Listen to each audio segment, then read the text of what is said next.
In this video, we will show you how to factory reset your Powerwand motorized shade.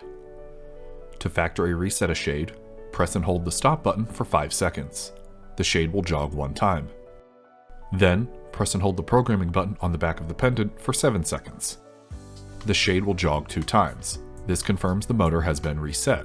After a factory reset, the limits of the shade must be set. First, press and release the programming button. The shade will jog 1 time. Then, press the up button to move the shade towards the upper limit.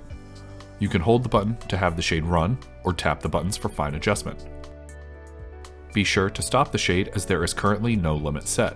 Once in position, press and release the programming button on the back of the pendant. The shade will jog 1 time. Next, press the down button to move the shade towards the lower limit. You can hold the button to have the shade run, or tap the buttons for fine adjustment. Once in position, press and release the programming button on the back of the pendant. The shade will jog 1 time. Finally, press and release the programming button 1 more time. The shade will jog once. This confirms both limits have been set.